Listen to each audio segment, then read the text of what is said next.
सभी विद्वतजनों को नमस्कार। मैं बबली कुमारी आज के इस राष्ट्रीय वेबिनार व्याख्यान माला में आप सबों का हार्दिक अभिनंदन और स्वागत करती हूँ। आज का यह राष्ट्रीय वेबिनार व्याख्यान माला केरल के सेंट पीटर्स कॉलेज कोलंचेरी, राष्ट्रभाषा साहित्य संघ और पूर्व छात्र संघ के संयुक्त तत्वाधान में आयोजित है।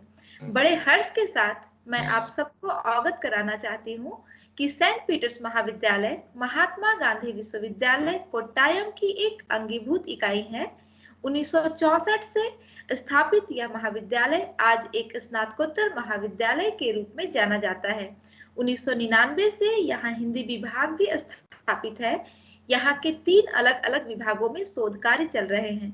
कॉलेज का आदर्श वाक्य the wise shall inherit glory अर्थात बुद्धिमान महिमा को विरासत में पाएंगे। अपने इसी आदर्श वाक्य को चरितार्थ करते हुए महाविद्यालय निरंतर प्रगति के पथ पर अग्रसर है। इस महाविद्यालय के 2 मजबूत स्तंभ हैं, पूर्व छात्र संघ और राष्ट्रभाषा साहित्य संघ। पूर्व छात्र संघ जिसमें महाविद्यालय के कई पूर्ववर्ती छात्र छात्राएं जुड़े हैं और इस महाविद्यालय की हिंदी विभाग की associate professor doctor Sindhu P comma इसकी सचिव हैं। साथ ही राष्ट्रभाषा साहित्य संघ सेंट पीटर्स महाविद्यालय के साथ मिलकर हिंदी भाषा और साहित्य की उन्नति के लिए प्रयासरत है। आज का व्याख्यान आजादी का अमृत महोत्सव मनाने के सिलसिले में चलाए जा रहे राष्ट्रीय वेबिनार व्याख्यान माला की दूसरी श्रृंखला का 10वां व्याख्यान है, जिसका विषय है भक्ति आंदोलन के अध्ययन की समस्याएं। इस विषय पर व्याख्यान देने के लिए हमारे साथ जुड़े हैं मोहनलाल सुखाड़िया विश्वविद्यालय उदयपुर राजस्थान के हिंदी विभाग के रिटायर्ड प्रोफेसर सहपूर्व आचार्य प्रोफेसर माधव हाडा सर। कार्यक्रम की शुरुआत करते हुए मैं सबसे पहले प्रार्थना गीत के लिए नंदिनी प्रथम वर्षीय छात्रा को आमंत्रित करती हूँ। एक मिनट सभी को ए मालिक तेरे बंदे हम, ऐसे हो हमारे करम, नेकी पर चले और बदी से ढले, ताकि हंसते हुए निकले दम। है मालिक तेरे बंदे हम,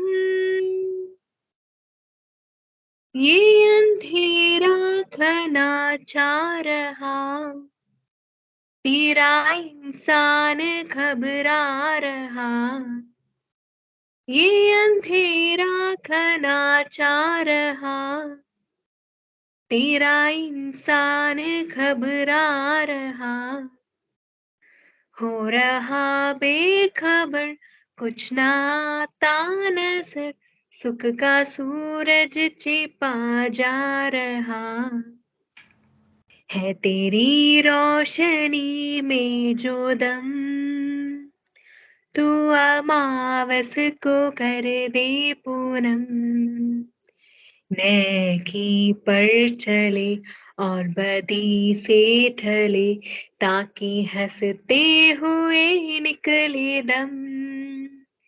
है मालिक तेरे बंदे हम, ऐसे हो हमारे करम। नेकी पर चले और बदी से ढले, ताकि हंसते हुए निकले दम। है मालिक तेरे बंदे हम। धन्यवाद नंदिनी। अब मैं स्वागत भाषण के लिए सेंट पीटर्स महाविद्यालय के हिंदी विभाग की एसोसिएट प्रोफेसर और इस कार्यक्रम की संयोजिका डॉक्टर सिंधु टीआई मैम को आमंत्रित करती हूँ।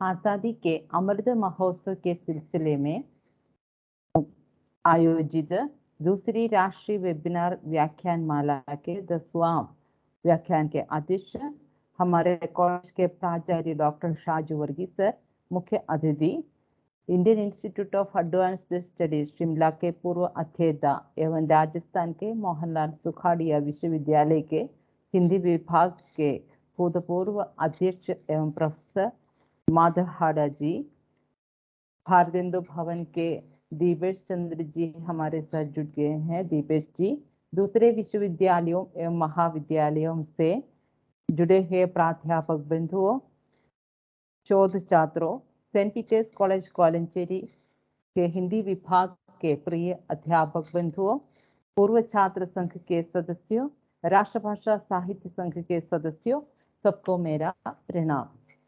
इस अकादमिक वर्ष में पूर्व निश्चित योजना के अनुसार 12 व्याख्यानों की एक व्याख्यानमाला केरल हिंदी साहित्य मंडल के तत्वावधान में पूरी हो चुकी है। यह दूसरी व्याख्यानमाला है जो हमारे ही कॉलेज के अलुमिनी एंड सुपरएनुएटेड स्टाफ एसोसिएशन और हिंदी विभाग के छात्रों का एक साहित्य संगठन है जिसका नाम रखा गया है राष्ट्रभाषा साहित्य संघ। इन दोनों के तत्वावधान में चलाई जाती हैं। आज इस व्याख्यानमाला का 10वां व्याख्यान है।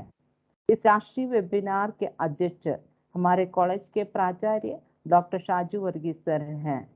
सर प्रायः सभी व्याख्यानों में जुड़ जाते हैं। आज तो व्यस्तता के कारण बाहर हैं, वे जुट नहीं पाएंगे। फिर भी आपको आपके प्रति हिंदी विभाग का आभार व्यक्त करते हुए यहाँ उपस्थित सभी प्रतिभागी मित्रों की तरफ से हार्दिक स्वागत करती हूँ। डॉक्टर बच्चन सिंह ने हिंदी साहित्य का दूसरा इतिहास नामक ग्रंथ में लिखा है, अपनी ऐतिहासिक परिस्थितियों के कारण भक्ति आंदोलन कहीं 7वीं शताब्दी में फैला, कहीं 12वीं 13वीं शताब्दी में तो कहीं में। भारत में भक्ति आंदोलन की शुरुआत सबसे पहले भारत के दक्षिणी इलाकों में हुई थी। जैसे केरल में अद्वैत दर्शन के प्रचारक शंकराचार्य के अनुयायी हुए, तमिलनाडु में विष्णु के भक्त आलवार संत हुए, तमिलनाडु में ही शिव के भक्त नायनार संत भी हुए। जाति प्रथा का उन्मूलन करने में भक्ति आंदोलनों का महत्वपूर्ण स्थान माना जाता है। आचार्य रामचंद्र चक्र जी भक्ति आंदोलन को मुसलमानों के अत्याचारों के फलस्वरूप हिंदू धर्म में छाई उदासीनता का परिणाम मानते थे। आचार्य हजारी प्रसाद द्विवेदी ने इसका खंडन करते हुए लिखा है, मुसलमानों के अत्याचार के कारण भक्ति की भावधारा को उमड़ना था तो पहले उसे सिंध में और फिर उत्तर भारत में प्रकट होना चाहिए था, पर हुई वह दक्षिण में। मैं ज्यादा इस पर बोलना नहीं चाहूंगी। आज हम भक्ति आंदोलन पर विस्तार से सुनेंगे प्रोफेसर माधव हाड़ा जी से। उनके व्याख्यान का विषय है भक्ति आंदोलन के अध्ययन की समस्याएं। आज हमारे लिए अत्यंत खुशी की बात है कि मोहनलाल सुखाड़िया विश्वविद्यालय उदयपुर राजस्थान के हिंदी विभाग के भूतपूर्व अध्यक्ष प्रोफेसर माधव हाड़ा जी सेंट पीटर्स महाविद्यालय के हिंदी विभाग द्वारा आयोजित इस राष्ट्रीय वेबिनार में व्याख्यान देने के लिए हमारे साथ जुड़ गए हैं। बनास जन के संपादक डॉक्टर पल्लव जी के प्रति भी हम आभारी हैं कि उन्होंने प्रोफेसर माधव हाड़ा जी का नाम सुझाया था, और पिछले व्याख्यान के डॉक्टर रेणु व्यास जी का नाम भी उन्होंने ही सुझाया था। प्रोफेसर माधव हाड़ा सर, आपको इस राष्ट्रीय वेबिनार में सेंट पीटर्स कॉलेज कोलंचेरी के हिंदी विभाग की तरफ से, वहाँ के पूर्व छात्र संघ की तरफ से, राष्ट्रभाषा साहित्य संघ की तरफ से और यहाँ उपस्थित सभी प्रतिभागी मित्रों की तरफ से सादर सप्रेम स्वागत करती हूँ। दूसरे महाविद्यालयों और विश्वविद्यालयों से कई प्राध्यापक बंधु जुड़ गए हैं। केरल से बाहर के विश्वविद्यालयों से भी कई प्राध्यापक बंधु जुड़ गए हैं, और हमारे लिए सौभाग्य की बात है कि बनारस के भारतेंदु भवन से दीपेश चंद्र जी हमारे व्याख्यान में जुड़ जाते हैं, और केरल के बाहर से कई शोध छात्र जुड़ गए हैं। हमारे लिए ये भी खुशी की बात है कि हमारे कंपेयरिंग करती हैं नीलांबर पीतांबर विश्वविद्यालय की शोध छात्र बबली कुमारी, और कई शोध छात्र भी जुड़ गए हैं, प्रिय छात्र छात्राएं हैं। सबको तहे दिल से इस वेबिनार में स्वागत करती हूँ। सबका एक और बार स्वागत और नमस्कार। धन्यवाद मैम। अब हम कार्यक्रम के मुख्य बिंदु पर पहुंच चुके हैं। हमारे आज के कार्यक्रम का विषय है भक्ति आंदोलन के अध्ययन की समस्याएं।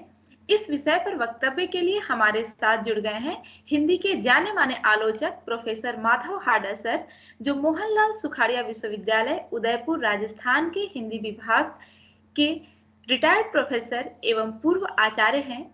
लगभग 3 दशकों से भी अधिक समय से साहित्य में सक्रिय लेखन कार्य करने वाले प्रोफेसर हाडा सर की अब तक मौलिक और संपादित सहित 15 से अधिक पुस्तकें प्रकाशित हो चुकी है। सर, आपकी पहली मौलिक रचना है तनी हुई रस्सियों पर, जो 1987 में प्रकाशित हुई, और दूसरी है कविता का पूरा दृश्य, जो 1992 में प्रकाशित हुई। दोनों ही पुस्तकें कविता आलोचना पर आधारित है। मीडिया से संबंधित आपकी 2 किताबें हैं, जिनमें पहला है मीडिया साहित्य और संस्कृति, जो 2006 में प्रकाशित हुई, और दूसरा है सीढ़ियां चढ़ता मीडिया, जो 2012 में प्रकाशित हुई। सर, आपकी काफी चर्चित और लोकप्रिय पुस्तक है पचरंग चोला पहर सखीरी, जो 2015 में प्रकाशित हुई है। इसमें मीरा के जीवन को आज के परिप्रेक्ष्य में व्याख्यायित किया गया है और इस पुस्तक का अंग्रेजी अनुवाद भी आ चुका है। सर, आपकी कुछ और भी महत्वपूर्ण पुस्तकें प्रकाशित है, जिनमें मुनि जिन विजय 2016, मीरा वर्सेस मीरा 2020 और देहरी पर दीपक 2021 आदि।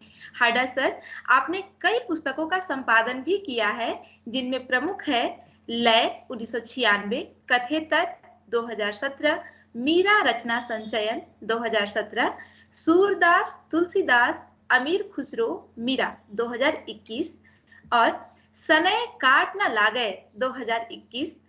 साथ ही आपने विभिन्न पत्र पत्रिकाओं में नियमित रूप से लेखन का कार्य किया है। आपके 100 से भी अधिक आलेख, निबंध, समीक्षाएं आदि भी प्रकाशित है। सर, आपके उत्कृष्ट लेखन कार्य के लिए आपको केंद्र और राज्य सरकार द्वारा सम्मानित किया जा चुका है, जिनमें प्रमुख सम्मान है राजस्थान साहित्य अकादमी देवराज उपाध्याय आलोचना पुरस्कार 1990 एवं प्रकाशन विभाग भारत सरकार का भारतेंदु हरिश्चंद्र पुरस्कार 2012। हाडा सर, आप साहित्य अकादमी की साधारण परिषद और हिंदी परामर्शदात्री समिति के सदस्य भी रहे हैं। सर के बारे में मैं जितना भी व्याख्यायित करूंगी वो मेरे ख्याल से कम ही होगा, और मैं इतना योग्य नहीं समझती कि सर का पूरा परिचय आपको दे पाऊं। बस संक्षिप्त परिचय मैंने आप लोगों को कराया है।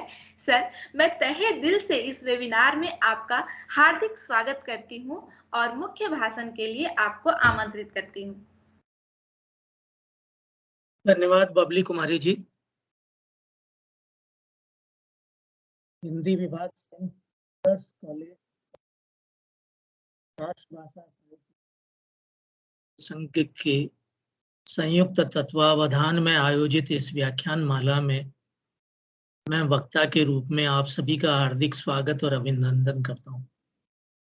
सबसे पहले मैं इस महाविद्यालय, राष्ट्रभाषा साहित्य संघ, पूर्व छात्र संघ, प्राचार्य शाजू वर्गीज और हिंदी विभाग की अध्यक्ष मीना के और इस कार्यक्रम की, इस व्याख्यान माला की संयोजक डॉक्टर सिंधु टी.आई. का हृदय से कृतज्ञ हूँ कि उन्होंने इस सुदूर दक्षिण में स्थित महाविद्यालय से जुड़ने का अवसर मुझे प्रदान किया।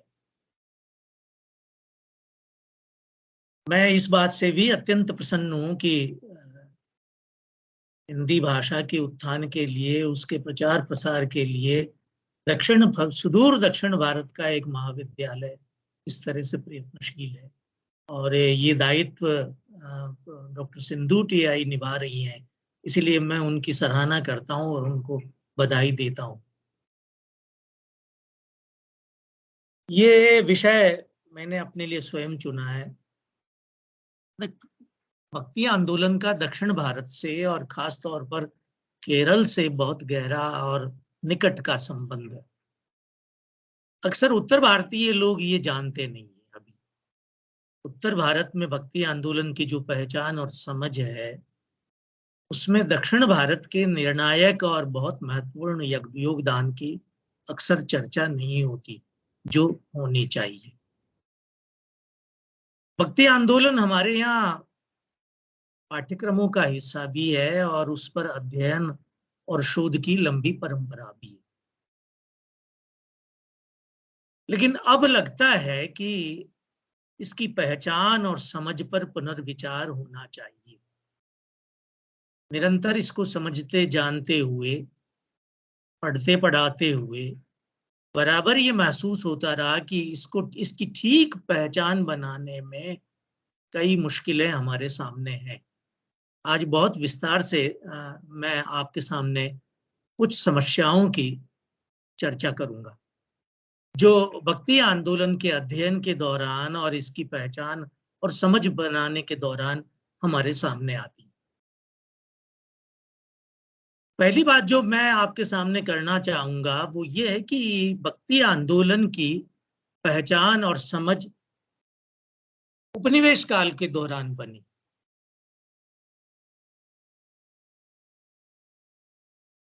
और अधिकांश उन औपनिवेशिक विद्वानों ने बनाई जो यूरोप से भारत आए हुए थे और भारत के विभिन्न क्षेत्रों में प्रशासनिक दायित्व निभा रहे थे या और दूसरे दायित्व निभा रहे थे।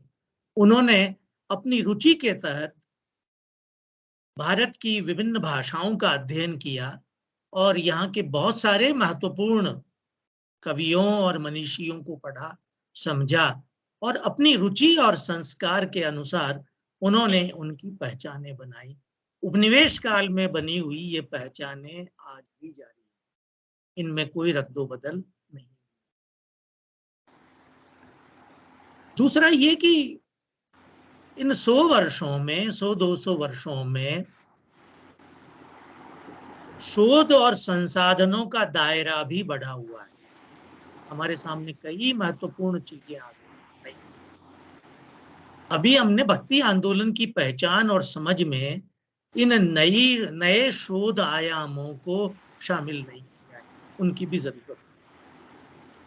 तीसरी बात ये कि आरंभिक हिंदी विद्वानों ने सीमित शोध संसाधनों में सीमित उपलब्ध जानकारियों के आधार पर भक्ति आंदोलन की जो पहचान बनाई, अब उसमें भी संशोधन की जरूरत है। उनकी अपनी सीमाएं थी, शोध संसाधन उपलब्ध नहीं थे इतने सारे, बहुत सारे शोध बाद में हुए हैं। उनके आग्रह और राग विराग भी रहे होंगे, बहुत स्वाभाविक कारण है, वे होते ही हैं हर मनुष्य के। तो एक समवेत और एक निष्पक्ष भक्ति आंदोलन की पहचान बनाने के कारण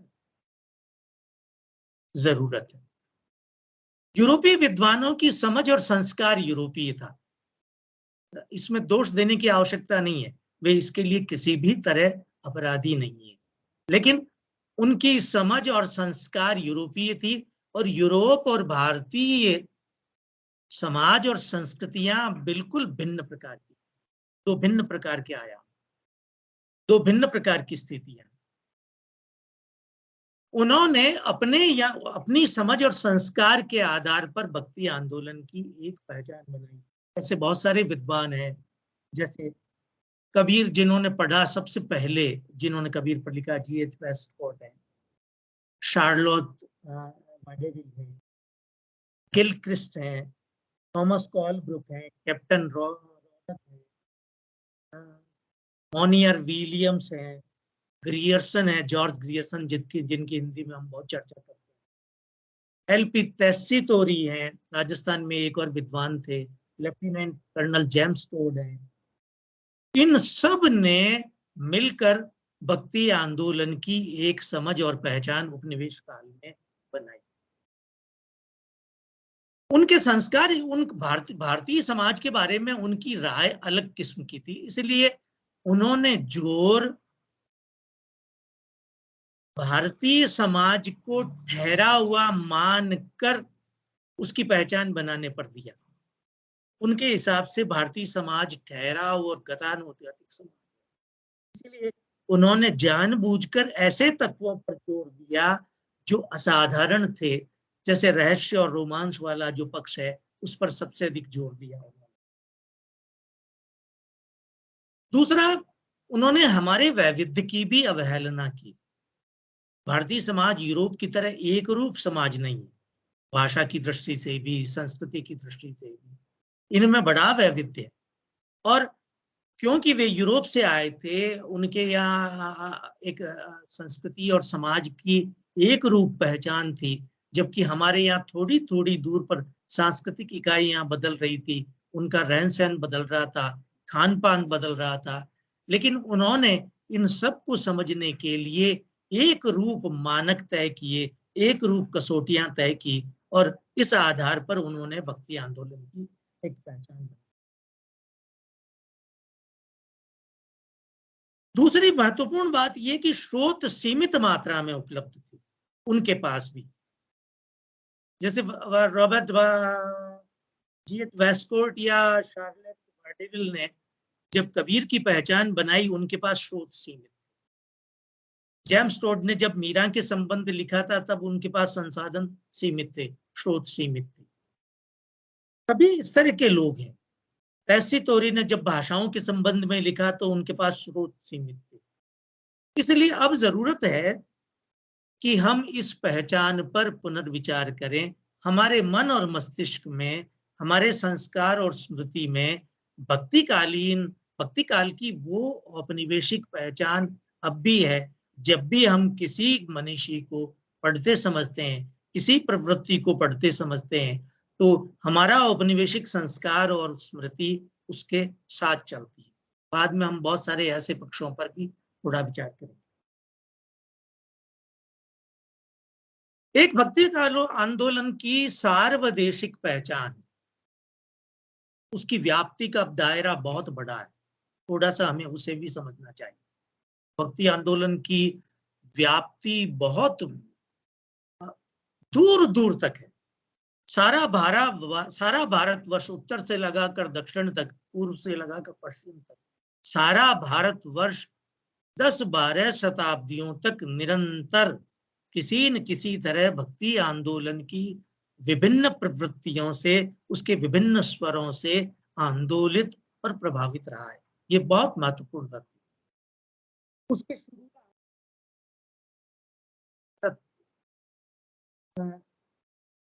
पांचवी 6वीं शताब्दी में दक्षिण भारत में हुई भक्ति आंदोलन की शुरुआत, और वो 17वीं शताब्दी तक निरंतर जारी रही उत्तर भारत में आकर। 10-12 शताब्दियों का ये विस्तार है, इसलिए उसकी व्याप्ति का, समय का दायरा भी बहुत बड़ा। आप उसकी कोई एक पहचान बनाएं, 10-12 शताब्दियों की कोई एक पहचान बनाएं, समवेत पहचान बनाएं, कंसोलिडेटेड पहचान बनाएं, तो बहुत मुश्किल काम है। वो अलग अलग क्षेत्रों में अलग अलग तरह से उसने रूप धारण किए, अलग अलग समयों में अलग अलग रूप धारण किए, अलग अलग समयों की हमारी ऐतिहासिक, सामाजिक और सांस्कृतिक जरूरतों के तहत उसने अलग अलग रूप धारण। अब 12 आलवार संत और 63 नायनार संतों ने इस आंदोलन की शुरुआत की, इस आंदोलन को बढ़ाया। अक्सर भक्ति आंदोलन का जो आरंभिक शास्त्र है, भक्ति आंदोलन का जो दार्शनिक आधार है, जो बिल प्रबंधम से है, जो आलवारों की बहुत प्रसिद्ध संकलन है, जो बहुत बाद में नाथ मुरली ने उन रचनाओं को संकलित किया। तो आप ये मान चलिए कि ये जो आरंभिक संत हैं, ये सारे के सारे दक्षिण भारत से संबंधित, और इसकी जो सैद्धांतिकी है, इसका जो शास्त्र है, उसका विकास भी दक्षिण भारत में। ये आंदोलन आलवार और नायनार संतों ने चलाया, लेकिन इसको दार्शनिक आधार देने में दक्षिण भारतीय आचार्यों का, खासतौर पर रामानुजाचार्य, थोड़े उत्तर में आ जाए तो वहां के वल्लभ, इन सब ने मिलकर अलग अलग तरह से इसकी एक दार्शनिक रूपरेखा तैयार। कोई आंदोलन जनसाधारण में चलता है, तब उसकी एक सैद्धांतिकी के विकास की जरूरत पड़ती है, और सबसे पहले दक्षिण भारत में उसकी एक सैद्धांतिकी का विकास हुआ, और धीरे धीरे भक्ति आंदोलन भक्ति आंदोलन की सैद्धांतिकी में धीरे धीरे जो भक्ति आंदोलन का केंद्रीय स्वर है, प्रपत्ति, एकनिष्ठ समर्पण, प्रेम और निष्ठा, ये बाद में जुड़े और ये दक्षिण भारतीय आंदोलन में ही रामानुजाचार्य से इसकी शुरुआत हुई।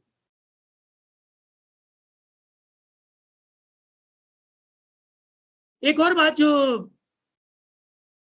अक्सर कही जाती है, जिसको लेकर हिंदी समाज में और सारे भारतवर्ष में भ्रांति है, वो ये कि ये एक धार्मिक आंदोलन नहीं था, एक बहुत व्यापक सरोकारों वाला आंदोलन। हमारे यहाँ धर्म का अर्थ, भारत में हमारी परंपरा में धर्म का अर्थ वह नहीं है जो यूरोप में लिया जाता है, धर्म का जिस अर्थ में प्रयोग होता है। हाँ, रिलीजन के अर्थ में, जो एक संप्रदाय के अर्थ में शब्द प्रयोग होता है, वही कभी कभी हम धर्म को उसका अनुवाद मान लेते हैं। लेकिन हमारे यहाँ धर्म की परिभाषा, धर्म का दायरा बहुत बड़ा है। हमारे सभी प्रकार के सामाजिक सांस्कृतिक सरोकार हमारे धर्म के दायरे में शामिल हो जाते हैं। इसलिए भक्ति आंदोलन केवल एक सांप्रदायिक किस्म का, जिसको रिलीजियस कहते हैं, वो आंदोलन नहीं, इसका दायरा बहुत बड़ा और व्यापक है। आज जिस अर्थ में हम संस्कृति शब्द का इस्तेमाल कर रहे हैं, कमोबेश इसी अर्थ के, इसी शब्द के पर्याय के रूप में भारतीय परंपरा में धर्म का इस्तेमाल होता था। इसलिए अन्याय और उत्पीड़न का प्रतिरोध ये भी धर्म के दायरे में आता है। सामाजिक प्रकार की गतिविधियां ये भी प्रकार धर्म के दायरे में आता है, भक्ति आंदोलन के दायरे में आता है।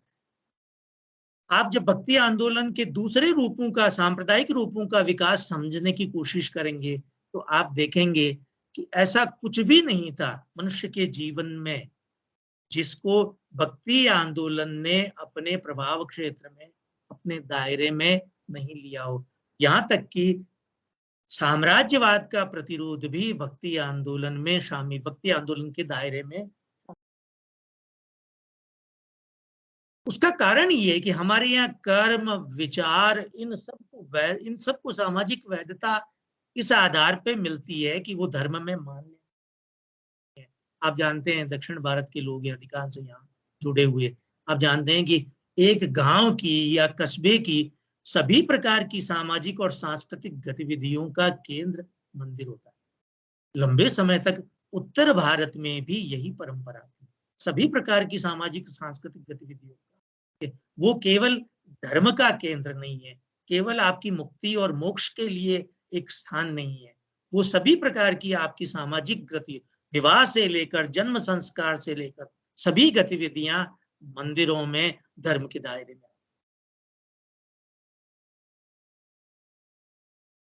भक्ति आंदोलन को समझने, समझाने में और पढ़ने में एक मुश्किल उसके प्रचलित वर्गीकरणों की और विभाजनों की। अक्सर हम भक्ति आंदोलन को खासतौर पर विद्यार्थी वर्ग और हमारा जो अध्यापक वर्ग है, वो भक्ति आंदोलन को पारंपरिक विभाजनों और वर्गीकरणों में समझने की कोशिश करता है, समझने की परंपरा। लेकिन यदि भक्ति आंदोलन में आप जाएंगे, भक्ति आंदोलन के विभिन्न स्वरों को आप समझेंगे और पढ़ेंगे, तो आपको लगेगा कि ये विभाजन और वर्गीकरण अपर्याप्त है, अप्रासंगिक है कई बार। जब हिंदी भाषा का अकादमिक एक अनुशासन के रूप में अकादमिक संगठन शुरू हुआ, तो इन वर्गीकरणों की जरूरत थी, विभाजनों की जरूरत थी। कभी कभी बौद्धिक कर्म के लिए जरूरी भी होता है विभाजन और वर्गीकरण। लेकिन ये सारे विभाजन और वर्गीकरण जब तैयार किए गए, तो इन सारे भक्ति आंदोलन में सक्रिय संतों और भक्तों के जो सरोकार थे, वे प्रकाश में नहीं आए थे। जैसे कभी कभी आप एक विभाजन है, सभी विभाजन की थोड़ी थोड़ी चर्चा करेंगे, जैसे सगुण और निर्गुण का विभाजन। अक्सर हम अपने विद्यार्थियों को पढ़ाते हैं, समझाते हैं कि ये सगुण काव्य धारा है और ये निर्गुण काव्य धारा है। लेकिन कभी थोड़ा ध्यान से इन सभी कवियों के सरोकारों को और उनकी अंतर वस्तु को, उनकी कविता की अंतर वस्तु को ध्यान से पढ़े तो लगता है यह है कि वो सगुण से निर्गुण में और निर्गुण से सगुण में आवाजाही करता रहता है। ये हमारे सभी संत कवियों की विशेषता है। अक्सर हम कबीर को निर्गुण मान लेते हैं, लेकिन आप देखिए जोर निर्गुण का आश्रय बहुत मुश्किल है। आलंबन के रूप में निर्गुण की स्वीकार्यता बहुत मुश्किल काम है। इसलिए यदि आलंबन के रूप में आप अपने प्रेम का जब आश्रय ढूंढेंगे, प्रपत्ति का आश्रय ढूंढेंगे, तो आपको सगुण की जरूरत पड़ेगी। तो आपको लगेगा कि प्रेमाश्रय और प्रेमानुभूति जैसी कबीर के यहाँ है, वैसी आपको और कवियों के यहाँ, जिनको हम निर्गुण कहते हैं, उन सब के यहाँ इस तरह की अनुभूति मिलेगी। इसी तरह जैसे मीरा में भी ये आवाजाही मिलेगी। आप वो एक पद में अपने को सगुण साबित करेगी, दूसरे पद में वो आपके इस विभाजन को, इस वर्गीकरण को गलत साबित कर देगी। परशुराम चतुर्वेदी जो हिंदी के बड़े मनीषी और संत हैं, विद्वान हैं, उनके सामने भी ये मुश्किल पेश आई। उन्होंने एक बार लिखा कि मीरा निर्गुण कवियत्री है, दूसरी बार लिखा कि वो सगुण कवियत्री है। ये दुविधा उनके सामने भी थी। इसी तरह यदि आप रैदास को भी ध्यान पूर्वक पढ़ें तो रैदास के यहाँ कभी कभी ऐसा लगता है कि जैसे उनका आराध्य और उनका पूज्य तो सगुण है, क्या उन्होंने केवल एक सगुण शब्द के स्थान पर, उस पूज्य के स्थान पर अनंत या निर्गुण शब्द रख दिया। प्रपत्ति पर जोर उनके यहाँ भी पूरा है। और भी बहुत सारे विभाजन है। कि आप सोचें कि आराध्य को लेकर विभाजन है, राम कृष्ण, नारायण, विठोबा, शैव, शाक्त, इस तरह के विभाजनों का हमारे लोक में जो भक्ति का रूप विकसित हुआ, श्रुत और जिसको स्मृत रूप कहते हैं, उसमें इन विभाजनों का कोई अर्थ नहीं था। इन विभाजनों की कोई प्रासंगिकता नहीं थी। उनके लिए सभी पूज्य थे, सगुण भी पूज्य थे, निर्गुण भी पूज्य थे, निर्गुण भी स्वीकार्य थे। और ये सारे के अभी एक पश्चिमी ज्ञान मीमांसा जो भक्ति के जो पश्चिमी अध्येता है, उन्होंने दूसरी तरह के वर्गीकरण शुरू किए। जैसे वे सारे भारतीय परिदृश्य को पूर्वी, पश्चिमी, पंजाबी, दक्षिण भारतीय, जबकि यदि मध्यकाल में 15वीं शताब्दी में आप जाएं तो 15वीं शताब्दी में भक्ति आंदोलन का परिदृश्य मिला जुला मिलता है। वहां पर इस तरह का विभाजन नहीं।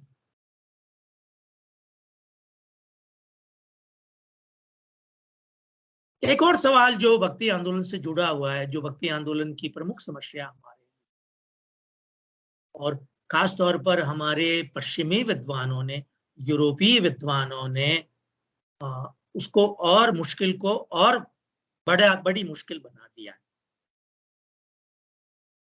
वो है पाठों की प्रामाणिकता का सवाल। भक्ति आंदोलन हमारे यहाँ सदियों से श्रुत और स्मृत की परंपरा, हमारे यहाँ वेद भी श्रुति में आते हैं, हमारी अच्छी बौद्ध रचनाएं भी श्रुति से ही आई है, संहिताएं हुई और उनको फिर लिखित रूप दिया गया। जैन भगवान महावीर की शिक्षाएं भी हमारे यहाँ श्रुत से आई है और उनको बाद में लिखित रूप दिया गया। हमारे भक्ति आंदोलन के अधिकांश संत भक्तों की वाणियां, उनकी रचनाएं श्रुत परंपरा से हम तक पहुंची। क्षतिमोहन सेन जो बड़े विद्वान थे कबीर के और अमर्त्य सेन के पिताजी हैं, उन्होंने सबसे पहले कबीर के कई पद विभिन्न स्थानों पर घूम घूम कर, कबीर मठों में घूम घूम कर श्रुत परंपरा से आते हुए ऐसे हजारों की संख्या में पद एकत्र किए, उनका संकलन किया और उनको 3 भागों में प्रकाशित करवाया। ये बहुत महत्वपूर्ण काम है जिसकी अक्सर हमारे यहाँ चर्चा नहीं होती। उनमें से 100 पदों को एकत्र करके, 100 पदों का चयन करके रविंद्रनाथ टैगोर ने 100 पोएम्स ऑफ कबीर नाम से 1915 में प्रकाशित करवाया और कबीर एकाएक परिदृश्य पर आ गए। उनकी लोकप्रियता पश्चिम में, यूरोप में भी बढ़ गई बहुत तेजी से। एक बार तो यूरोपीय विद्वानों को विश्वास ही नहीं हुआ कि कोई अनपढ़ भारतीय इतना प्रबुद्ध और इतना ज्ञानी भी हो सकता है क्या। बाद में पश्चिमी ज्ञान मीमांसा ने यह किया कि हमारी श्रुत और स्मृत परंपरा से आती हुई रचनाओं को अप्रामाणिक घोषित करना शुरू कर दिया। उन्होंने कहा इसका कोई प्रमाण ही नहीं। कबीर की रचनाओं का कैलवर्थ, वेदांत कैलवर्थ और पीटर जी फ्रेंडलर ने एक संकलन तैयार किया है, कबीर मिलेनियम वाणी। उन्होंने कोर रचनाएं अलग रखी और बाकी शेष सारी रचनाओं को उन्होंने खारिज कर। कुछ पश्चिमी अध्येताओं ने मीरा के पदों के भी इसी तरह संकलन तैयार किए और उन्होंने कहा कि मीरा की कुछ रचनाएं, बहुत सीमित सी रचनाएं उनकी रही होगी, बाकी सब अप्रामाणिक है, दूसरे लोगों की लिखी हुई। रैदास की रचनाओं पर भी इसी तरह का आरोप है। बल्कि यूं कहना चाहिए अधिकांश संत भक्तों की कविताएं जो श्रुत और स्मृत परंपरा से चली आती हुई रचनाएं थी, उन सब को हमारी प्रामाणिकता की कसौटी पर कसकर उन्होंने अप्रामाणिक घोषित कर दिया। और यदि उनके मानकों पर हम अपनी रचनाओं की आज परख करने लगे, उनको समझने लगे, तो हमारे संत भक्तों की रचनाएं बहुत सीमित मात्रा में रह जाएगी। रविंद्रनाथ टैगोर ने एक बार एक अच्छी बात कही थी। भारतीय साहित्य और संस्कृति के बड़े विख्यात मनीषी और अध्येता है। उनका तो सभी खेतों में एक जैसी फसलें नहीं होती। आपके यहाँ डॉक्यूमेंटेशन की परंपरा है, आप दस्तावेज पर भरोसा करते हैं, आपकी परंपरा। हमारी परंपरा दस्तावेज को उतना महत्वपूर्ण नहीं मानती। हम अपनी रचनाओं को जीवंत रखते हैं, उनको प्रासंगिक बनाए रखते हैं, उनको अर्थपूर्ण बनाए रखते हैं। वे श्रुत और स्मृत परंपरा से आती है, इसलिए वो अप्रामाणिक है, ये कहना गलत है। हमारे यहाँ श्रुत और स्मृत का बहुत महत्व है, उसकी पवित्रता का भी बहुत महत्व है, उसको बहुत महत्व दिया जाता है। उच्चारण गलत हो तो भी ये अपराध समझा जाता है। तो ये एक सवाल मध्यकाल से जुड़ा हुआ, खासतौर पर भक्ति आंदोलन से जुड़ा हुआ बड़ा सवाल है कि हम अपनी रचनाओं की प्रामाणिकता की कसौटी नए सिरे से हमारी परंपरा की जरूरतों के अनुसार तय करें, हमारी सांस्कृतिक जरूरतों के अनुसार तय करें। उनकी प्रामाणिकता और अप्रामाणिकता के सवाल पर हमारी अपनी सांस्कृतिक जरूरतों के अनुसार विचार करें, ये बहुत जरूरी है। अन्यथा धीरे धीरे ये होगा कि धीरे धीरे वे रचनाएं जो हमारी परंपरा की रचनाएं हैं, बहुत महत्वपूर्ण रचनाएं हैं, बहुत समृद्ध रचनाएं हैं, वे सब प्रामाणिकता की कसौटी पर कसी जाकर समाप्त हो। एक बात अक्सर हम भक्ति आंदोलन के बारे में कहते हैं कि उसमें हमारे लोक और पार्थिव को महत्व नहीं दिया गया। वहां महत्व लोकोत्तर को ये कहा जाता है, जो नहीं है। वहां लोक जो अपार्थिव है, वो जो मनुष्य के जो मरण धर्मा मनुष्य के सरोकारों और संवेदना के दायरे में नहीं आता, वो सब भक्ति आंदोलन के सरोकारों में। ये सर्वथा निराधार धारणा। हमारे भक्तों ने, हमारे संतों ने लोक और पार्थिव जीवन को भी उतना ही महत्व दिया है जितना पारलौकिक जीवन को दिया। कभी कभी तो लगता है कि हमारा अपना पार्थिव और लोक का जीवन उनके यहाँ अधिक सघन और मुक्त। हमने सब कुछ, जैसे मैं आपको एक बहुत रोचक उदाहरण देता हूँ। दक्षिण भारत, क्षमा कीजिए, गुजरात और राजस्थान की एक बहुत प्रसिद्ध रचना है नरसिंह जीरो मायरो, ये लोक परंपरा की रचना। और यदि इस रचना के आप अंतरंग परिस के जाएंगे तो आपको लगेगा कि हमारे लोग ने अपनी पार्थिव और लौकिक जरूरतों के अधीन भगवान का एक रूप गढ़ लिया। वहां ऐसे कृष्ण हैं जो नरसिंह मेहता के आग्रह पर उसकी दोहिती का मायरा लेकर जाते और मायरा भरते। वे सारी परंपराएं और रीति रिवाज निभाते हैं जो किसी भी समधि को निभाना चाहिए। आप हमारे कृष्ण भक्त कवियों को पढ़ें तो लोक और पार्थिव उनके यहाँ बहुत सघन और मूर्त है। आप सूरदास को पढ़ें अच्छी तरह से तो वे लगता है वे निर्गुण और निराकार का उपहास करते हैं, खिल्ली उड़ाते हैं। उदो कोकिल कोजत कानन, उनके लिए ये जीवन, ये संसार, ये बहुत महत्वपूर्ण। इसलिए ये नहीं समझा जाना चाहिए, भक्ति आंदोलन को समझने के लिए, समझाने के लिए उसकी पार्थिव से संबद्धता, लोक से संबद्धता, उसमें लोक के गहरे निवेश पर भी विस्तार से विचार विमर्श किया जाना चाहिए। ये बहुत जरूरत है, इसका बहुत महत्व। हमारे अक्सर हम इसको धार्मिक और अलौकिक, लेकिन ये खूब अच्छी तरह से मान के चलिए कि जो भक्ति आंदोलन है वो केवल लोक से संबद्ध आंदोलन नहीं है, वो व्यक्ति के पार्थिव कल्याण के लिए, उसके इस जीवन के कल्याण के लिए, उसकी इस जीवन की समृद्धि के लिए भी बहुत बड़ा आंदोलन।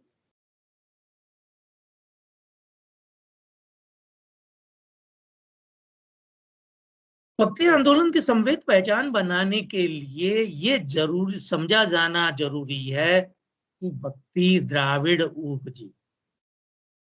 ये उक्ति तो हम अक्सर कहते हैं, लेकिन उत्तर भारतीय भक्ति आंदोलन की सैद्धांतिकी में ये बात शामिल नहीं।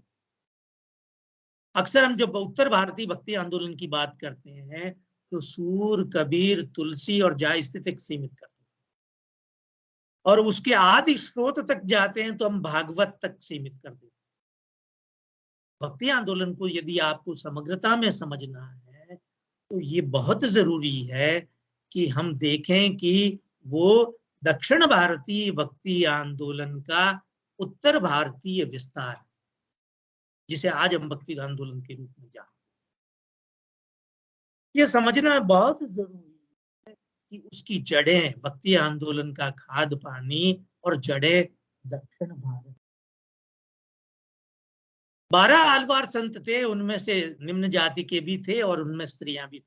आंडाल दक्षिण भारत की बहुत लोकप्रिय कवियत्री है, और आप अध्यापक मित्र और शोधार्थी मित्र इस बात पर आश्चर्य करेंगे कि ठेठ कश्मीर की ललदेद, मध्य भारत की मीरा और दक्षिण भारत की आंडाल, जिनमें समय और स्थान की इतनी दूरियां हैं, उन सब के संबंध में प्रचलित जनश्रुतियां कमोबेश समान।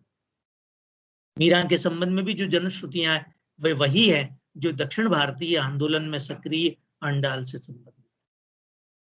ललदेद के संबंध में जनश्रुतियां भी वही है जो आंडाल से संबंधित है या मीरा से संबंधित है। ये एक आश्चर्यजनक समानता है पूरे देश के भक्ति आंदोलन में, और ये समझा जाना कि नायनार शिव भक्त थे, आलवार विष्णु भक्त थे,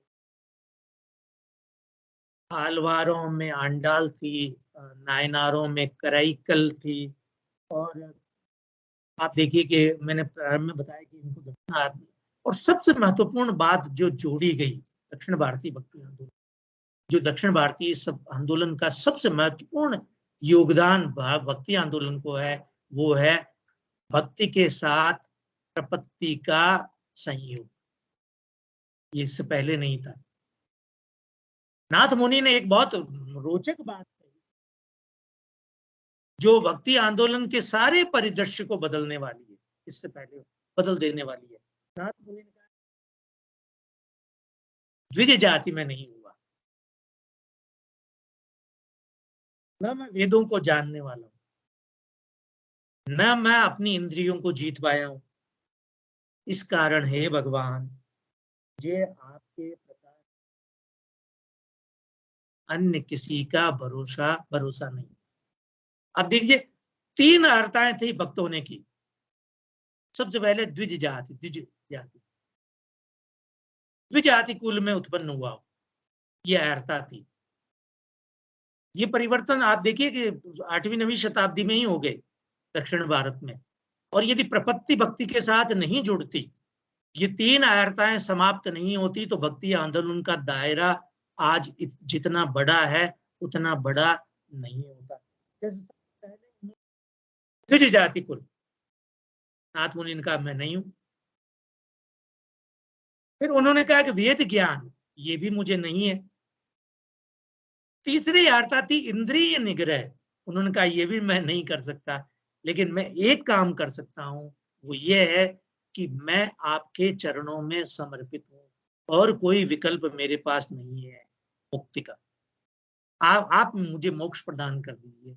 आप देखेंगे यही ईश्वर उत्तर भारतीय भक्ति आंदोलन में कबीर, रैदास, सूर, तुलसी, मीरा सबके यहाँ मिलेगी।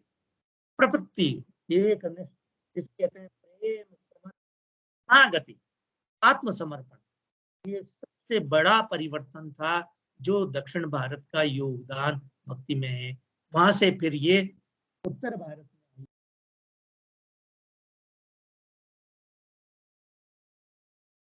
पहले वो कर्नाटक में आई, फिर गुजरात आई, ये ऐसी बहुत सारी भक्तियां। इसलिए ये भी समझा जाना बहुत जरूरी है कि भक्ति आंदोलन की उत्पत्ति, भक्ति आंदोलन का आरंभ दक्षिण भारत में हुआ, और उत्तर भारत में भक्ति आंदोलन का जो विस्तार है वो दक्षिण भारतीय भक्ति आंदोलन का विस्तार है। इसलिए इस आंदोलन को यदि आप जाएंगे तो देखेंगे कि रामानंद के जो 12 शिष्य हैं, सभी के सभी रामानंद के जो 12 शिष्य हैं, रामानंद के शिष्यत्व को लेकर भी इधर नया विवाद शुरू हुआ है। कुछ पश्चिमी अध्येता खास तौर पर अब इस पर संदेह करने लगे हैं।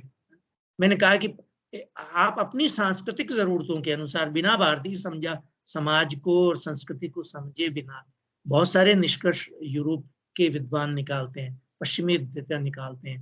रामानंद के 12 शिष्य हुए, रामानंद दक्षिण से उत्तर में लाए, रामानंद के 12 शिष्यों ने इस प्रपत्ति भक्ति का उत्तर भारत में प्रसार व्यापक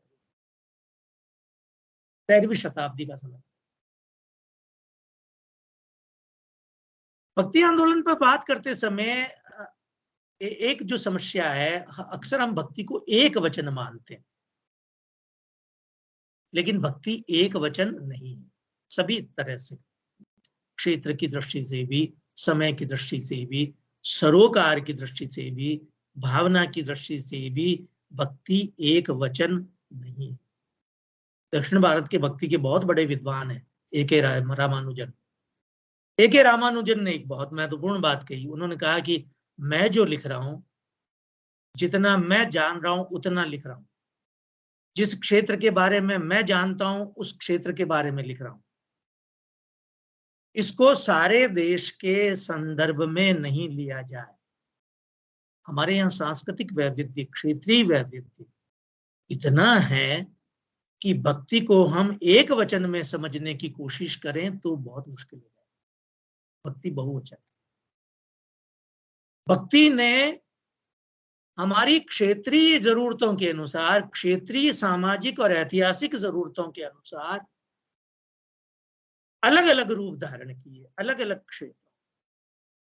क्षेत्रों के अनुसार सांस्कृतिक जरूरतें बदली, ऐतिहासिक जरूरतें बदली, और समय के अनुसार भी हमारी क्षेत्रीय और सांस्कृतिक जरूरतें बदली कई बार। आप देखेंगे कि आराध्य भगवान विष्णु और राम, ये दो ही तो आराध्य थे। विष्णु तो मुख्य थे। विष्णु कितने रूपों में मौजूद है सारे भारतवर्ष में, अलग अलग क्षेत्रों। आप महाराष्ट्र में जाएंगे तो विठोबा हो जाएंगे, आपके दक्षिण भारत में जाएंगे तो कुछ और हो जाएंगे, उधर ठेठ आप असम में जाएंगे तो कुछ और हो जाएंगे। हैं वो विष्णु, और विष्णु का ये जो विग्रह कई रूपों में विद्यमान है हमारे। ये सबसे लोकप्रिय रूप उसका कृष्ण है। और यदि कृष्ण के भी आप बाद में उसके और रूपों पर जाएंगे अलग अलग क्षेत्रों में, तो उसके अलग अलग रूप, गुजरात में अलग तरह के हैं, राजस्थान में अलग तरह के हैं, बाल्यकाल में अलग तरह के हैं। आप यदि गीता में जाएंगे तो वे तीनों लोगों के स्वामी हैं, उपदेश दे रहे हैं। नरसिंह जीरो माहिरों में जाएंगे तो वे नरसिंह मेहता के मित्र और हैं, उनकी बेटी के नायरा ले जाने वाले, रुक्मिणी हरण करने वाले। मीरा के कृष्ण बिल्कुल अलग है। आराध्य पूजा पद्धतियां भी अलग अलग ढंग की हुई। क्षेत्रीय सांस्कृतिक आप देखेंगे कि जैसे एक उड़ीसा में अभी उत्तर मध्यकाल में एक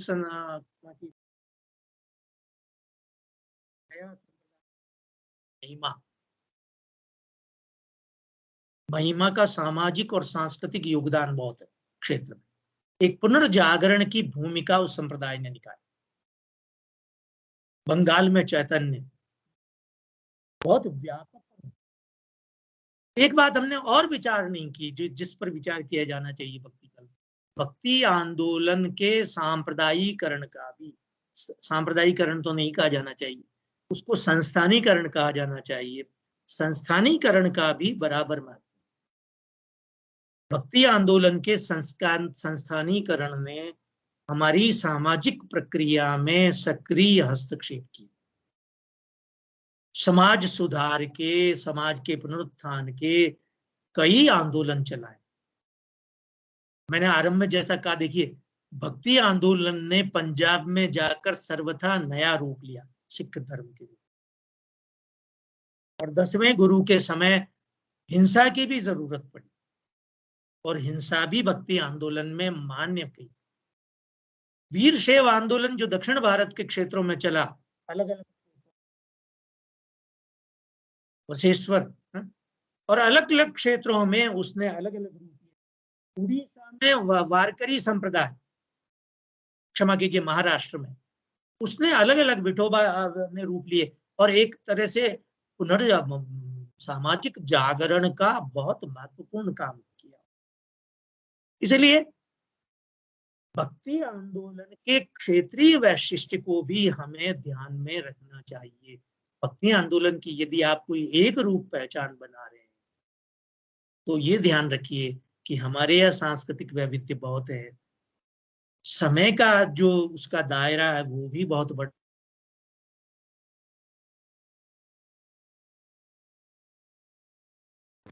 इसलिए आप देखेंगे कि भक्ति आंदोलन ने अलग अलग क्षेत्रों में कई तरह के अलग अलग रूप धारण किए। ये महत्वपूर्ण बात है जिसकी हम भक्ति को समझने के दौरान, हम अक्सर भक्ति आंदोलन को समझ लेते हैं कि भक्ति एक वचन है, लेकिन भक्ति एक वचन नहीं है, भक्ति बहुवचन है। अलग अलग क्षेत्रों में उसके अलग अलग प्रकार के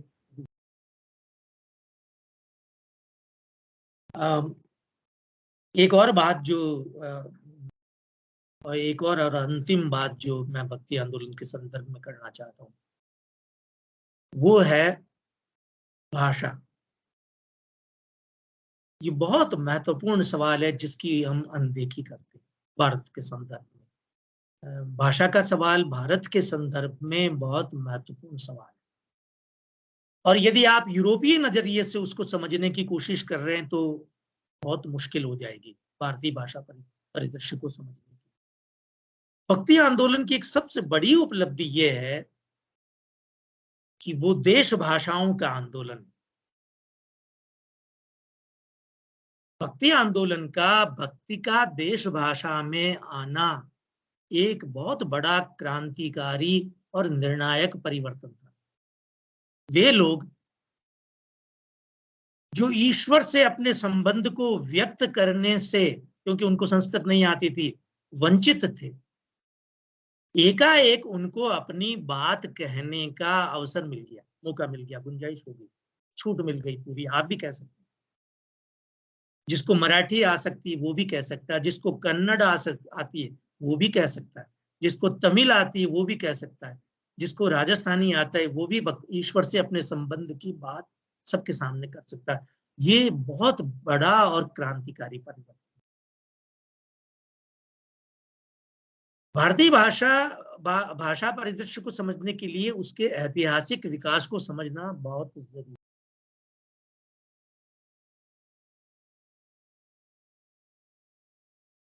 ईसा की पहली सदी के आसपास संस्कृत जो देव भाषा थी, लैंग्वेज ऑफ गॉड, जिसको कोड माना जाता था, उसका व्यापक प्रचार प्रसार हमारे उसके लिए शुरू हुआ। वो ऐतिहासिक और सांस्कृतिक अभिव्यक्ति की भाषा बनी। और आप देखिए कि संस्कृत कल्चर 1000 वर्ष तक सारे भारतीय महाद्वीप में, केवल भारत में नहीं बल्कि भारत के आसपास के देशों में भी उसका विस्तार और प्रचार प्रसार हुआ। दूसरी घटना हुई ईसा की, मतलब 1000 ईस्वी के आसपास, जब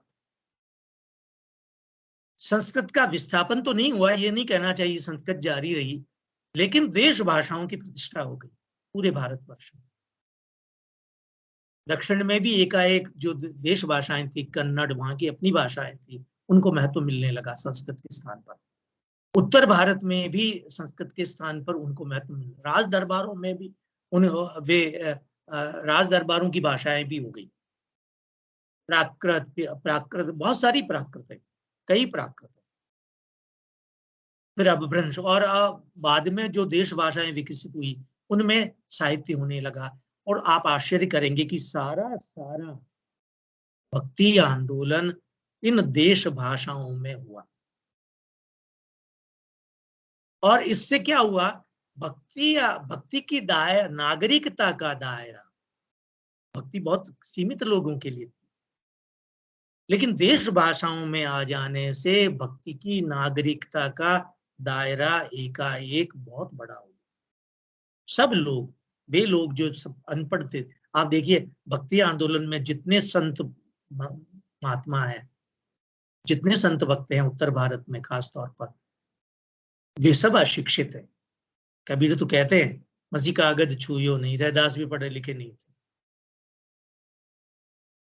ये जो अहर्ता थी, ज्ञान की जो अहर्ता थी, भाषा ज्ञान की जो अहर्ता थी, वो अहर्ता समाप्त हो गई। आप देखिए कि रहस्यवाद का जो ये रहस्य की भावना भी मनुष्य की स्वाभाविक जिज्ञासा है। जैसी रहस्य भावना कबीर के यहाँ, जैसा रहस्य कबीर के यहाँ है रहस्यवाद, जैसा रहस्य की चेतना जिज्ञासा जैसी मीरा के यहाँ है, कबीर के यहाँ, रैदास के यहाँ, अद्भुत है। वे पढ़े लिखे नहीं थे, वे ज्ञानी नहीं थे।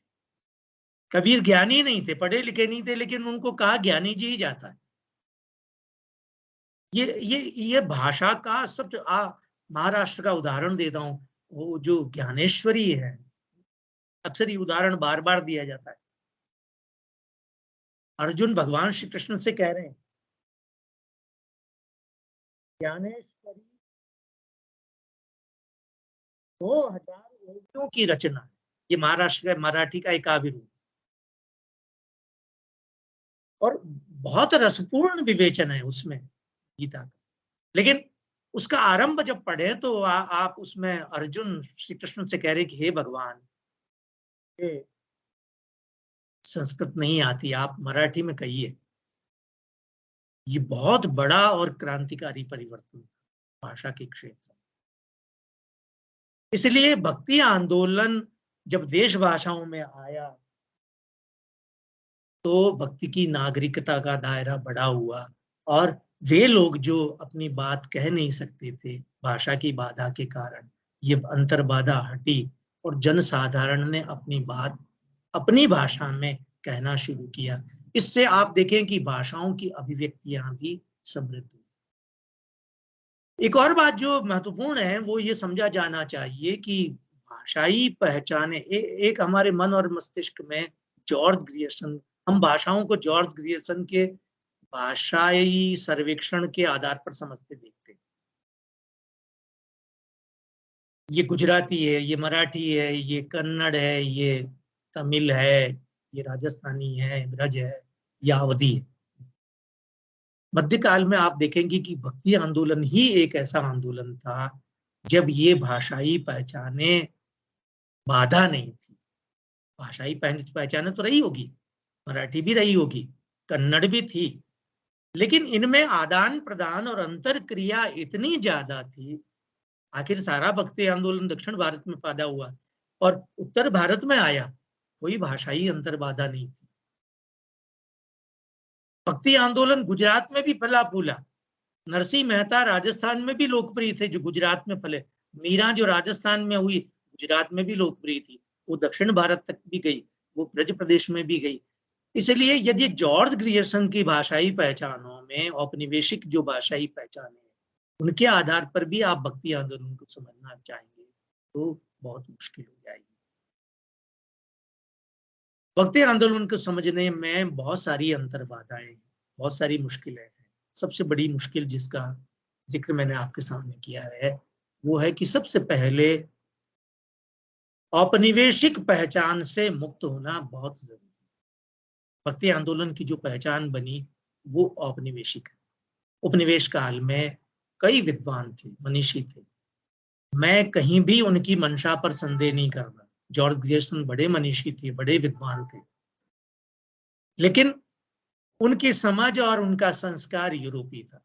इसीलिए उन्होंने अपनी समझ और संस्कार के आधार पर भक्ति आंदोलन की एक पहचान बनाई। अब हमारी स्वतंत्रता का अनुभव वयस्क हो गया है, आजादी का अमृत महोत्सव मना रहे हैं, तो इस औपनिवेशिक पहचान से मुक्त होना बहुत जरूरी है। दूसरी, इसकी कोई सार्वदेशिक पहचान नहीं बनाई जानी चाहिए। भारत के विभिन्न भागों में भक्ति आंदोलन हुआ, 10-12 शताब्दियों तक हुआ, उसमें कुछ मोटी समानताएं भी है, लेकिन उन समानताओं के आधार पर, उन समान मानकों के आधार पर यदि आप भक्ति आंदोलन के क्षेत्रीय वैविध्य की अनदेखी या अवहेलना करते हैं तो भक्ति आंदोलन की कोई पहचान नहीं बनेगी। इसलिए हमें ये ध्यान रखना चाहिए कि भक्ति आंदोलन की क्षेत्र और समय के अनुसार अलग अलग पहचाने हैं और उसको हमें अलग अलग रूप में। पारंपरिक वर्गीकरण और विभाजन जो आरंभ में हुए, उनकी भी मंशा पर संदेह नहीं किया जाना चाहिए, वे भी जरूरी थे, लेकिन केवल उन वर्गीकरणों और विभाजनों के आधार पर सगुण, निर्मल, निर्गुण, राम, कृष्ण, शैव, शाक्त, पूर्वी, पश्चिमी, पंजाबी, गुजराती, इस तरह के वर्गीकरणों में आप चीजों को भी बहुत मुश्किल हो जाएगी। और सबसे महत्वपूर्ण बात यह है कि पाठों की प्रामाणिकता की कसौटियां यूरोप ने तय की थी, यूरोपीय ज्ञान मीमांसा ने तय की थी। पाठों की प्रामाणिकता के लिए भी अब हमें अपनी परंपरा के अनुसार, अपनी सामाजिक और सांस्कृतिक जरूरतों के आधार पर नई कसौटियां, नए मानक तय करना। और एक भक्ति द्राविड़ उपजी, ये बहुत महत्वपूर्ण सवाल है। भक्ति द्रविड़ प्रदेश में पैदा हुई। उत्तर भारतीय भक्ति आंदोलन की कोई पहचान बनाते समय दक्षिण भारतीय स्मृति और संस्कार को ध्यान में रखा जाना चाहिए। भागवत की चर्चा करते हैं सर, लेकिन तमिल प्रबंधम बहुत महत्वपूर्ण ग्रंथ है, आधार ग्रंथ है, उसकी भी चर्चा। क्षेत्रीय वैशिष्ट की अवहेलना नहीं होनी चाहिए, बना रहना चाहिए। और आज की जो भाषाई पहचाने हैं उसके आधार पर यदि हम मध्यकालीन भक्ति आंदोलन को समझेंगे तो भी बहुत मुश्किल होगी। अब भाषाई पहचाने बहुत मुखर और निर्णायक है, मध्यकाल में ये मुखर और निर्णायक नहीं थी। ये पूरा भाषा परिदृश्य और उसमें संवाद, आदान प्रदान बहुत था, अंतर क्रिया बहुत। सभी लोग एक दूसरे की बात क्षेत्रीय बाधाओं के बाद समझते थे, भाषाई बाधाओं के बाद समझते थे। इसलिए भक्ति आंदोलन को लेकर जो इस तरह की कुछ चीजें बनती है, इस तरह का परिदृश्य बनता है, वो मैंने आपके सामने रखने की कोशिश की। इसलिए हमें अपने शोधार्थियों को भी प्रोत्साहित करना चाहिए, शोधार्थियों को भी पहल करनी चाहिए कि भक्ति आंदोलन की हम अपने देशज स्रोतों के आधार पर, अपनी सामाजिक और सांस्कृतिक जरूरतों के आधार पर कोई नई पहचान बनाए। बहुत बहुत धन्यवाद। मैं चाहूंगा कि बहुत मैं भी सीखने के लिए ही आपके सामने रूबरू आऊं, इसलिए आप कहें। धन्यवाद।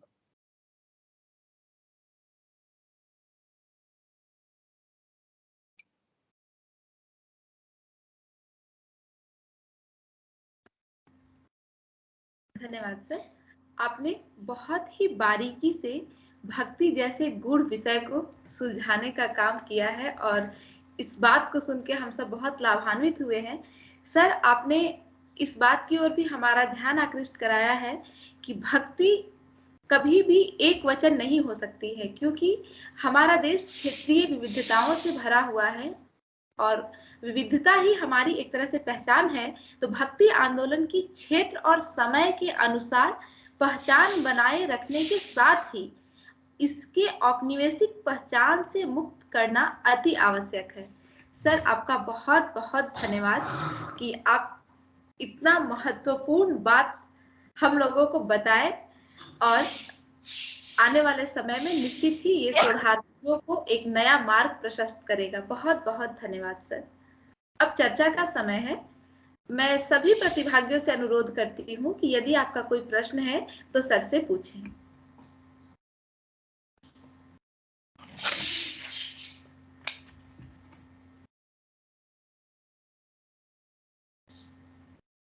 आदरणीय प्रोफेसर, अगर आज्ञा हो तो कुछ कहें हम। मैम जी जी जी जी, मेरे लिए तो सौभाग्य का विषय है। आप नहीं, कुछ बहुत बधाई आपको इतने सुंदर वक्तव्य के लिए। कितना छोटी सी बात हम लोग नहीं समझ पाए कि देखिए उस समय का ये समय काल, और उस समय कोई भाषाई विवाद नहीं। कहाँ हमारे महाप्रभु जी या ये जो है अपना रामानुजाचार्य जी, कहाँ सुदूर दक्षिण क्षेत्र से, ये छोटी सी बात आपने इतने अच्छे से बताई कि वो उस समय उनकी जो भाषा रही, इधर संस्कृत भाषा थी। इतने बहुत बधाई आपको इस वक्तव्य के लिए। और आपको भारतेंदु बाबू का पुरस्कार भी मिला है, इसके लिए तो विशेष आपको बधाई। इस तरह की हम लोग की ये सोच होनी चाहिए कि आज से 500 वर्ष पूर्व हम लोग ये भाषाई उस चीज को नहीं समझते थे, सब एक थे, और आज हम लोग उस छोटी छोटी बातों को, ये वास्तव में ये अंग्रेजों का या जिसको भी का ये चीज दिया हुआ है। बहुत बधाई। Thank you.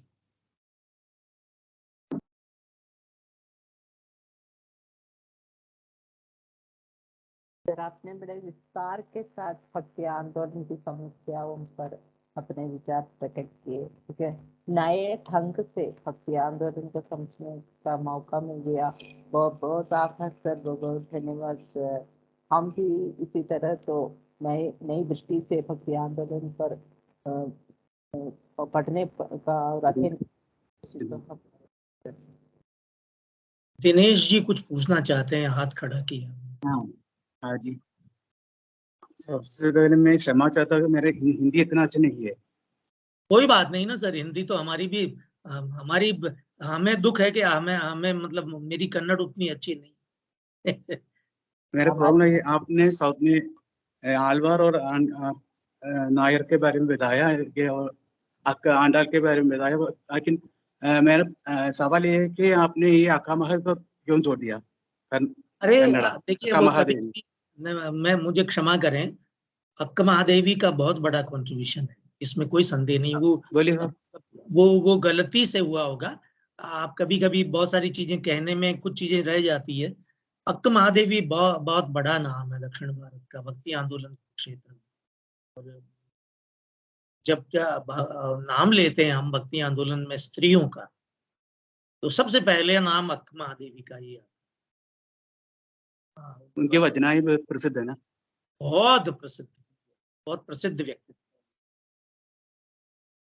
देखिए, बहुत सारी चीज, हमारा देश बहुत समृद्ध देश है, विविध प्रकार का समृद्ध देश है। हम अपने देश के बारे में बहुत नहीं जानते। मतलब मुझे लगता है अक्का महादेवी के बारे में हम उत्तर भारतीयों की जानकारियां सीमित है। अब तो खैर अनुवाद हुए हैं उनके बहुत सारे, लेकिन बहुत बड़ी मनीषी, बहुत बड़ी संत है वो उत्तर भक्ति आंदोलन। तो धन्यवाद जी। सर दिनेश सर हमारे कॉलेज के केमिस्ट्री के एसोसिएट प्रोफेसर है सर, इनके मुंह से हाँ सुनने का सौभाग्य हमें मिल गया। सर को बहुत बहुत बधाई सर। इनको इनका नाम तो साइंटिस्ट की सूची में भी आ गया है। बहुत अच्छा लगा सर।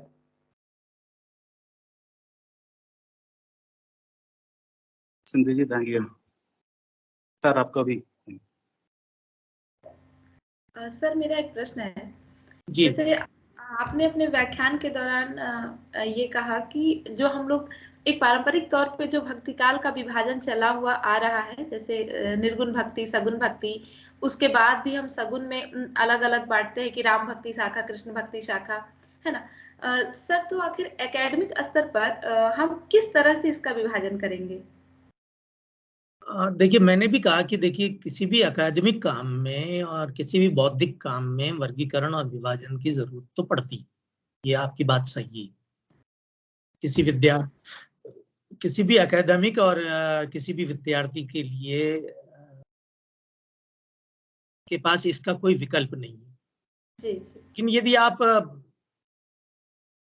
ये भी ध्यान रखें कि वो वर्गीकरण और विभाजन इतना जड़ नहीं होना चाहिए कि आप उस संत या भक्त के सरोकारों को उसमें रिड्यूस कर दें। मीरा को आप सगुण में रिड्यूस कर दें, मीरा को आप निर्गुण में रिड्यूस कर दें, रैदास को आप निर्गुण में रिड्यूस कर दें। आप ये भी ध्यान रखें इस तरह के विभाजन और वर्गीकरण करते समय कि ये कोई वाटर टाइट वो नहीं है रेखा, एक मोटी समझ बनाने के लिए कर सकते हैं। फिर ऐसा भी होता है कि कभी कभी इसको चुनौती देने की जरूरत भी पड़ती है। इस सवाल को दिया जाना चाहिए, क्योंकि रामचंद्र शुक्ल ने मान लीजिए ये विभाजन किए थे। रामचंद्र शुक्ल ने तो एक विभाजन वो वीर गाथा काल के रूप में भी किया था, आदिकाल के रूप में भी किया था, लेकिन बाद में उसको चैलेंज तो किया गया ना आखिर। इसलिए कोई वर्गीकरण, कोई विभाजन अंतिम नहीं होता, उसको प्रश्नाहत किया जाना चाहिए। जैसे आपको रैदास पढ़ते हुए लिखेगा कि उनको सीधे सीधे आप निर्गुणपंथी कहने में मुझे संकोच होता है, जैसा आग्रह तो प्रभु जी तुम चंदन हम पाए।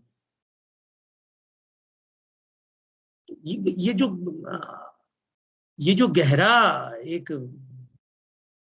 गहरे आप भीतर जब अपने भीतर होते हैं तब निर्गुण और सगुण का, देखिए जनसाधारण के लिए तो वैसे भी कोई भेद नहीं होता, सगुण है निर्गुण उसके लिए तो सब पूज्य है। सगुण ईश्वर हो, सगुण मुश्किल होता है, क्षमा कीजिए, निर्गुण मुश्किल होता है, सगुण आसान होता है, क्योंकि उसमें अहर्ताएं नहीं चाहिए, ज्ञान की अहर्ता भी नहीं चाहिए, उसमें किसी साधना की अहर्ता भी नहीं चाहिए। आप प्रपत्ति मतलब आप उन शरणागति एकमात्र अहर्ता है।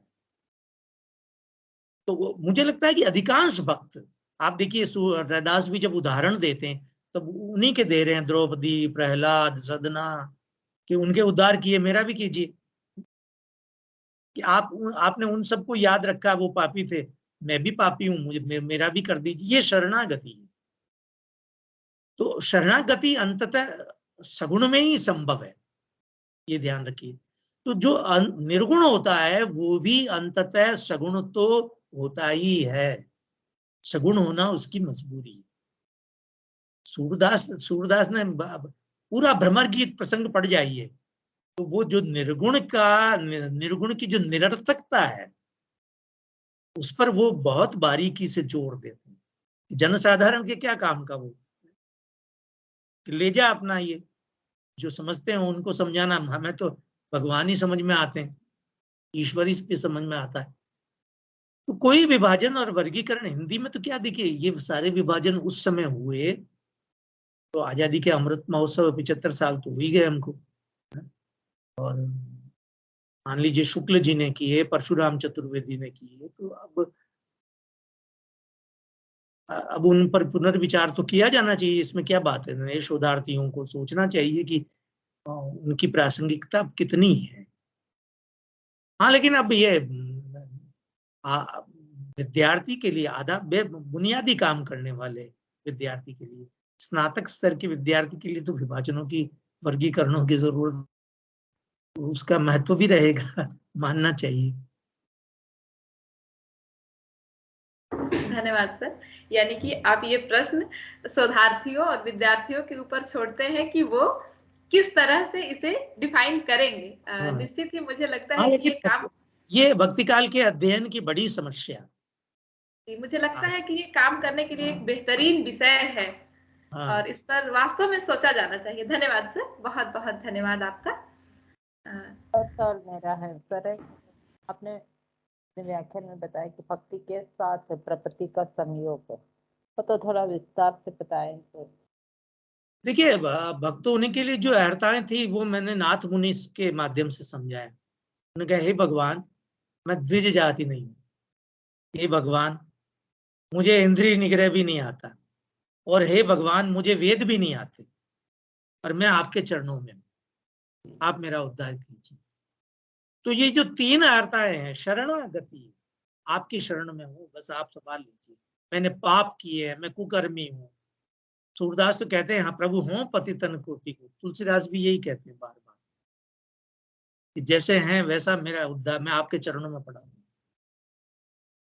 आप मेरा उद्धार कर दीजिए। आलवारों के ये प्रपत्ति महत्वपूर्ण, शरणागति महत्वपूर्ण, हम आपकी शरण में आ गए, बस आप कल्याण कीजिए।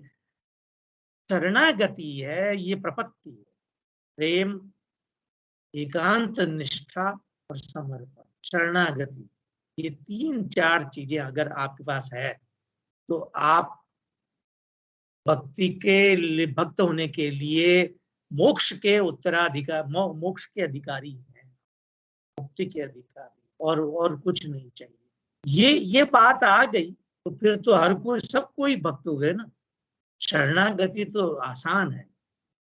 आप यदि भगवान के यहाँ जाकर खड़े हुए हैं प्रसाद लेकर, तो भी शरणागति तो है कि भगवान जो मुक्त करिए। आप भगवान के यहाँ हाथ जोड़कर निकल गए तो भी मुक्ति है। आप कोई हठयोग नहीं कर रहे, कोई साधना नहीं कर रहे,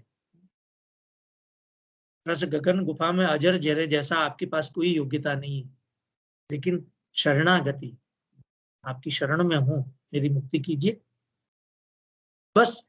तो पूरे भक्ति आंदोलन में आप जो अधिकांश संत भक्त हैं उनके यहाँ ये शरणागति, या आप मुझे मुक्त कर दीजिए। और ये इससे भक्ति की नागरिकता का दायरा बड़ा हो गया, सब लोग भक्त हो गए। सभी लोग जो जो जो, जो जिनके पास ये अर्हताएं नहीं थी, जो द्विज जाति, देखिए भक्ति आंदोलन में सबसे हमारी छोटी जातियों के लोग सक्रिय थे, सबसे अधिक। हलवारों में भी कुछ, सभी द्विज जातीय नहीं थे, सभी पुरुष नहीं थे। नायनारों में भी सभी पुरुष नहीं थे और सभी द्विज नहीं थे। आप यदि उत्तर भारतीय भक्ति आंदोलन में तो अधिकांश हमारे पिछड़ी जाति और निम्न जाति के लोग थे, उनमें आत्मविश्वास, शरणागति ने उनको एक आत्मविश्वास भी दिया अपनी बात कहने का। कबीर के यहाँ तो कभी कभी दंभ की सीमा तक आत्मविश्वास, जब वे चुनौती देते हैं, और कोई संकोच और दुविधा नहीं है उनके मन में, इस आत्मविश्वास इस सीमा तक।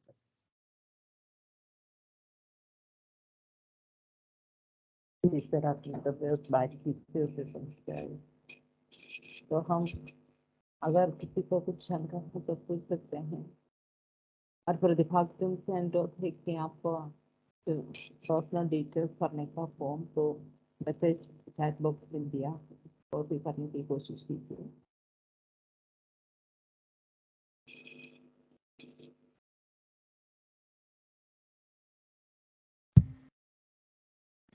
आपने आज तो हमारे बीच एक बीज बोने का काम किया है, हम उसी पर काम करेंगे। हमें बहुत कुछ तो पढ़ना है अभी।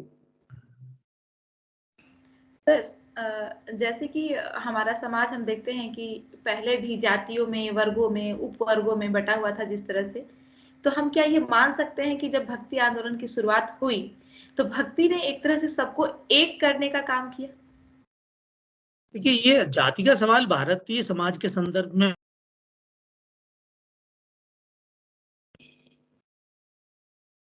सर आप म्यूट हो गए। हाँ सर। आवाज आ रही है? जी जी। जाति का सवाल बहुत मुश्किल सवाल है, जटिल सवाल भी है और संवेदनशील सवाल भी है। जाति के विरुद्ध सदियों से प्रतिरोध है, लेकिन इस सदियों के प्रतिरोध के बावजूद जाति है। महत्वपूर्ण बात यह है, भक्ति आंदोलन ने कोशिश ये की कि आग्रह तो यही था ना रामानंद का, हरि का भजे सो हरि का हो, जाति पात पूछे नहीं कोई, हरि का भजे सो हरि का हो। तो ये इस आग्रह के कारण, भक्ति के इस आग्रह के कारण कि जो भक्ति भगवान की शरणागत हो गया, फिर वो किसी भी जाति का हो, वो मुक्ति का अधिकारी है, भक्त होने का अधिकारी, संत होने का अधिकारी है। तो इस कारण जाति की मौजूदगी पर, जाति के अस्तित्व पर एक प्रश्न तो लगा, इसमें कोई संदेह नहीं।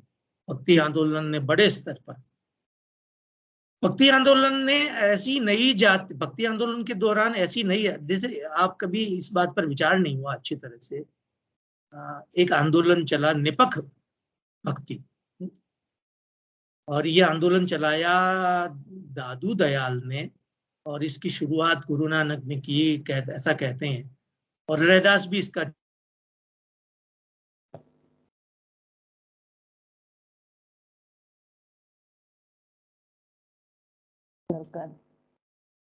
तो चला गया होगा। इस तरह माइक अनम्यूट कीजिए जी। तो भक्ति आंदोलन ने, इस निपक का मतलब होता है निष्पक्ष, गैर सांप्रदायिक, गैर जातीय भक्ति। लेकिन ये बात सही है कि भक्ति आंदोलन ने जाति की मौजूदगी पर, जाति के अस्तित्व पर सवाल उठाया, और लंबे समय तक उन्होंने हरि का भजे सो हरि का होई, ये एक जाति मुक्त जो है बेगमपुरा की कल्पना है, कबीर ने भी की और रैदास ने भी की। रैदास के यहाँ ये थोड़ी मुखर और सगम ज्यादा, जहाँ कोई गम नहीं होगा, जाति विभाजन नहीं होंगे, अंदेशा आशंका नहीं होगी, भय नहीं होगा, कोई राजस्व नहीं लगेगा, कोई कर नहीं लगेगा, कोई दुखी नहीं होगा, इस तरह की समाज की यूटोपिया की कल्पना तो उन लोगों ने की थी, और कुछ हद तक सफल भी हुए। और लेकिन ये बात है कि जाति है, अभी भी है, और लोकतंत्र ने कुछ हद तक उसको मजबूत भी किया। जी सर, मेरा एक प्रश्न और है, वर्तमान समय में जिस तरह से धार्मिक उग्रता का प्रदर्शन हो रहा है, उसके संदर्भ में आपकी राय क्या है? ये भी थोड़ा एक संवेदनशील मामला है, लेकिन ये हम अक्सर समाज को एक व्यापक परिप्रेक्ष्य में देखना चाहिए। हम अक्सर अपने तत्काल के आधार पर निर्णय लेते हैं। जब आप इतिहास के विद्यार्थी होते हैं, जब तो आप इतिहास पढ़ते समय 1 शताब्दी, 2 शताब्दी, 3 शताब्दी, 15वीं शताब्दी, 16वीं शताब्दी ऐसे बात करते हैं कि 15वीं शताब्दी में ऐसा हुआ, मतलब 100 साल एक साथ। हर समय में इस तरह की उग्रता और उदारता के बीच में एक द्वंद्व चलता रहता है। कभी उदारता हावी होती है, कभी उग्रता हावी होती है, लेकिन भारतीय समाज की खूबी यह है कि वो कभी उग्रता के पक्ष में नहीं होता। ये तो बात सही है, इसको एक द्वंद्व की तरह समझना चाहिए। ये एक निरंतरता है, उग्रता का प्रतिरोध होता है, उदारता आती है, फिर उदारता का बहुत अधिक उदारता भी फिर आपको उग्रता की ओर ले जाती है। तो भारतीय समाज को एक व्यापक परिप्रेक्ष्य में समझकर ही आप इस तरह के जो मूवमेंट चलते रहते हैं समाज में, उनको समझना चाहिए। आप भारतीय समाज के बारे में ये निष्कर्ष नहीं निकाल सकते तात्कालिक आधार पर कि ये उसका स्वभाव है। ये उसका स्वभाव नहीं है। उसका स्वभाव आमतौर पर एक उदार प्रकार का स्वभाव, वो तो पहुंचकर वापस अपनी स्थिति में आ जाता है। ये उसका बहुत महत्वपूर्ण योगदान है भारतीय समाज का। भारतीय समाज की प्रकृति को समझना बहुत मुश्किल काम है। आखिर देखिए, भक्ति मूवमेंट यही चला। राष्ट्रीय आंदोलन के दौरान पुनर्जागरण मूवमेंट यही चला, जो जाति के विरुद्ध अम्बेडकर खड़े हुए, राजा राम खड़े हुए, भक्ति आंदोलन के दौरान खड़े हुए लोग, आलवार आए, नायनार आए, तो सारे देश में मतलब एक इस जो समता, स्वतंत्रता और न्याय पर आधारित समाज की स्थापना के लिए एक कोशिश कहीं न कहीं भारतीय समाज में निरंतर विद्यमान रहती है, किसी न किसी रूप में विद्यमान रहती है। कभी वो कमजोर होती है, कभी वो थोड़ी मुखर होती है, लेकिन ये रहती है। भक्ति आंदोलन के दौरान मुखर थी, अभी हो सकता है कि थोड़ी वो दब गई हो, बस इतना ही कहा जा सकता है इसको बहुत साफ साफ। धन्यवाद सर, एक बार फिर से आपका बहुत बहुत धन्यवाद। मन में उठने वाले सारे प्रश्नों को आपने, सारी शंकाओं का समाधान आपने किया। बहुत बहुत धन्यवाद सर आपका। अब धन्यवाद ज्ञापन का समय है। मैं कृतज्ञता ज्ञापित करने के लिए आमंत्रित करती हूँ प्रथम वर्षीय छात्रा नंदिनी टी। नंदिनी जी, आप धन्यवाद ज्ञापित करें। सभी विद्वजनों को मेरा नमस्कार। मैं नंदिनी प्रथम वर्ष की हिंदी छात्रा हूँ। आज का प्रोग्राम हिंदी विभाग, हिंदी एसोसिएशन, राष्ट्रभाषा साहित्य संघ और हिंदी पूर्व छात्र संघ के संयुक्त तत्वाधान में आयोजित किया गया है। सबसे पहले इस व्याख्यानमाला के अध्यक्ष आदरणीय principal doctor Shaju Varghese sir को सबकी तरफ से कृतज्ञता ज्ञापित करती हूँ। इस व्याख्यानमाला के स्वागत भाषण doctor Sindhu TA, associate professor और कार्यक्रम की संयोजिका भी है। आपको आपके संचालन के लिए कृतज्ञता ज्ञापित करती हूँ। माधव जी, आपने हमारा निमंत्रण स्वीकार करके हमारे विभाग द्वारा आयोजित राष्ट्रीय वेबिनार में भक्ति आंदोलन के अध्ययन की समस्याएं विषय पर शानदार व्याख्यान दिया। हम सब आपके प्रति आभारी हैं। आपके उपस्थिति के लिए और आपके व्याख्यान के लिए आभार करती हूँ। आपको सेंट पीटर्स कॉलेज के तरफ से, राष्ट्रभाषा साहित्य संघ के तरफ से, पूर्व छात्र संघ के तरफ से और यहाँ उपस्थित सभी प्रतिभागी मित्रों की तरफ से तहे दिल से कृतज्ञता ज्ञापित करती हूँ। आगे भी आप हमारे कार्यक्रम से जुड़े रहिए। आग्रह करती हूँ कि आपके आशीषें हमेशा हम पर बने रहे। दूसरे कॉलेजों से आए हुए प्राध्यापकों, शोध छात्रों के प्रति कृतज्ञता ज्ञापित करती हूँ। कई छात्र छात्राएं हैं, आप सभी के प्रति हिंदी विभाग की तरफ से आभार। हिंदी विभाग के पूर्व छात्र के हर एक सदस्य को, राष्ट्रभाषा साहित्य संघ के प्रत्येक सदस्य को कृतज्ञता ज्ञापित करती हूँ। और बबली जी, आपको भी मैं तहे दिल से कृतज्ञता ज्ञापित करती हूँ। धन्यवाद। आप सबका आभार, धन्यवाद, बहुत बहुत आभार। Thank you. धन्यवाद। इसी के साथ आज के इस कार्यक्रम की समापन की जाती है।